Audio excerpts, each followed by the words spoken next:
Here are the answers to Quiz 1, Review of Numbers. Please pause the video and see which questions you have missed. Now, in question number 1, 8 minus 5. A lot of times people multiplied 8 by minus 5 and got minus 40. It's not a multiplication problem. It's simply a addition problem because minus and a minus together is a plus. So you get 8 minus minus. Think of a sleepy man. Okay, two minuses give you a plus. So it's going to be 8 plus 5 or simply 13. Question 2. 2 plus minus 2 minus 6 minus 3. Honestly, we don't really need parentheses here, but that's the proper notation. So again, plus and minus together give you a minus. So it's going to be 2 minus 2. Minus 6 give you a plus 6. And minus 3 is plus 3 because two minuses give you a plus. Minus and plus, however, give you a minus. So we can just go and say 2 minus 2. 2 minus 2 is, well, it's 0. Plus 6 plus 3. And all we have now is basically 0 plus 6 plus 3. 6 plus 3 is, I'm going to write it down right here. 6 plus 3 is just a 9, and that's the answer. Question number 3 is multiplication. 10 times 2 times negative 8. Well, I'm going to start right away with 10 times 2, which is 20. This 2. And need to multiply that by negative 8. It's a multiplication because there's no signs between the parentheses. So 20 times negative 8. 2 times 8 is 16. 20 times 8 is 160. And don't forget that minus times a plus, again, sleepy man, negative times a positive is a negative. So the answer is minus 160. Next question, question 4. Negative 112 divided by 8. It's again, negative divided by a positive. According to our sleepy man friend, negative and the positive make a negative. So I know my answer will be a negative number. And I just need to use long division to divide 112 by 8. And here's what I'm going to do. How many times does 8 go into 11? It goes 1 time. Minus 8. 11 minus 8 is 3. Drop down this 2 now. How many times does 8 go into 32? 4 times. 4 times 8. 8 times 4 is 32. So the answer is negative 14. Question number 5. 5 minus, parentheses, 6 plus, parentheses, 3 times negative 5. Here we're going to do our PEMDAS. Okay, so we're going to do parentheses first. And inside this parentheses, we have a set of parentheses. So here's the trick. Work with the innermost parentheses. So we're going to start with this one. 3 times minus 5, and that turns into negative 15. Everything else stays the same. This is going to be 6 plus parentheses, and it's going to be 4 minus. So all we had here was 6 plus a negative 15. So 6 plus negative 15 is the same thing as 6 minus 15, or simply put, it's going to be 15 minus 6 is 9 with a negative sign, negative 9. So it's 4 minus negative 9. Again, minus minus give you a plus. So it's like looking at 4 plus 9. The answer is positive 13. Next one is a question with fractions. We have 2 over 3. I'm going to rewrite it here because I need a space. I don't know why I put the answer so low to the previous problems. So it's going to be 2 over 3 plus 6 over 7. Now, we can't just add them across. It's not multiplication.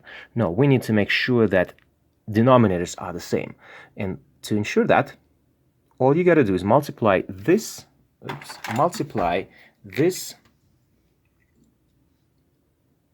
fraction by 7 and multiply this whole fraction by, you guessed it, 3. And now our new fractions will look something like this. Our first fraction, I'm going to write it here, first fraction plus the second fraction. So 7 times 2 is 14, 7 times 3 is 21. 6 times 3, the second fraction, is 18.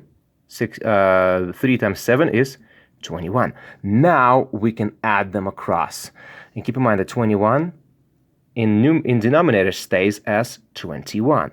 And now we got to do 14 plus 18, and I'm looking at 32. That is the answer, 32 over 21. Don't worry about bringing them to a mixed number just yet. Okay, next question is multiplication. This is where you multiply straight across. And negative times a negative, the answer is going to be a positive. Okay, again, how do I know that? Oh, sleepy man. Negative times a negative is a positive. So the answer to this one is going to be positive. And 4 times 8 is 32. 3 times 5 is 15. 32 over 15. Don't worry about bringing them to mixed number as well. Now, number 8 is a division problem, and I'm going to put keep, change, flip. Okay, so keep the first one, the first fraction, change the sign, flip the second one. What that means is it's going to be negative 1 over 2 multiplied by 2 over negative 3. Now, I see 2 negatives here and here. That means that the answer, negative times a negative, is a, you guessed it, positive. So I'm going to rewrite it as 1/2 times 2 over 3. I'm going to show you the lazy way of doing the problem. You can already cancel out the 2 and a 2. They turn into 1. 2 over 2 is 1. So all you have now is 1 in the numerator and 3 in the denominator. So the answer is 1 over 3. Number 9, 3.4 times 1.4. We're going to do this multiplication, 3.4 times 1.4. Multiply it as if it was 34 times 14. And then we're going to count numbers after decimal point. How many numbers are after decimal point? 1, 2. We have 2 numbers after decimal point. So let's go ahead and go through this long multiplication problem. 4 times 4 is 16. I'm going to put 1 here, 16. 4 times 3 is 12. 12 plus 1 is 13. Don't worry about decimal at this point. So now, write a 0 here. 1 times 4 is 4. 1 times 3 is 3. Simply add them together, you get 6 plus 0 is 6, 3 plus 4 is 7, 1 plus 3 is 4.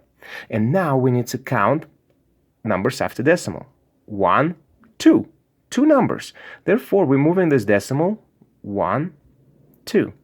Right in here. So the answer is 4.76. Question number 10. 19.7 divided by 0.4, and here's the trick to it. Again, 19.7 divided by 0.4.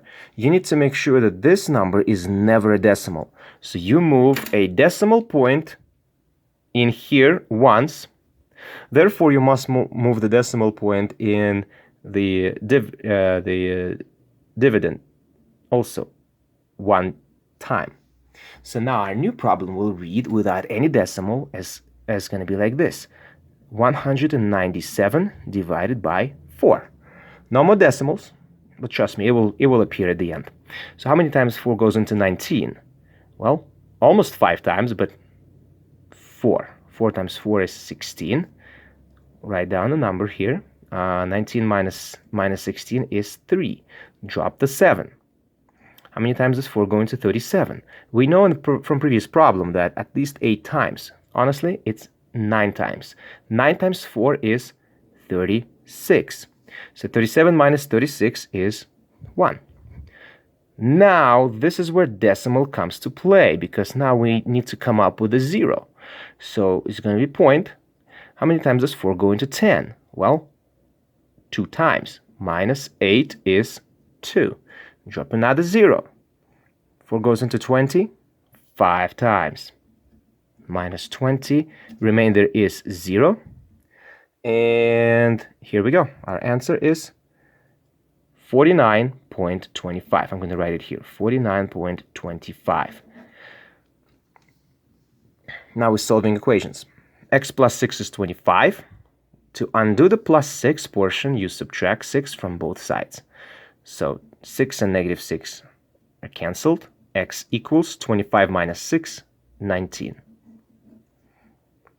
There you go. Next question is a fun one. I already took a lot of space here, so I'm going to have to write it to the left a little bit.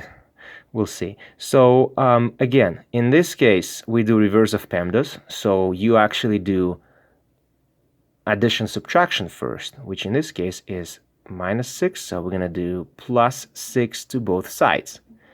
Minus 6 plus 6 canceled. Minus 54 plus 6 turns into minus 48 equals 6n. Now it's a one-step problem. 6 times what equals 48? To undo the multiplication, you do division. Divide by 6 both sides. This to cancel out equals n. And minus 48 divided by 6, the answer is actually minus 8. Or simply put, you can put down n equals minus 8. There you go. And last two questions. After paying $5.94 for a salad, Dan has $35 left. With how much money did he start? Well, it's a simple addition problem. So he paid for that, and this is where he has left over.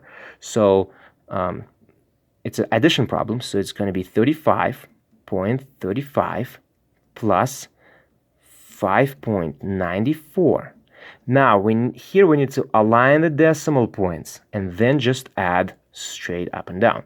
5 plus 4 is 9. 3 plus 9 is 12. So I'm going to put 12 here and then write down 1. 5 plus 5 is, carry decimal. Okay, decimal slides right down. 5 plus 5 is 10. Plus 1 is 11. Don't forget 1 here. And 3 plus 1 is 4. So the answer is 41.29. Again, since it's addition problem, you need to align the decimals. If it was a multiplication problem, you would just count the decimal points and then do your multiplication. But only in addition, you got to align the decimals.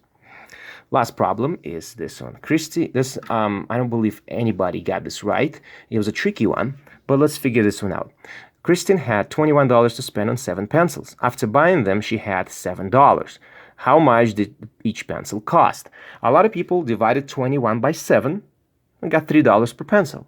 Sounds kind of right, but it's not. She has 21 to spend, but she had $7 left. So how much money did she spend?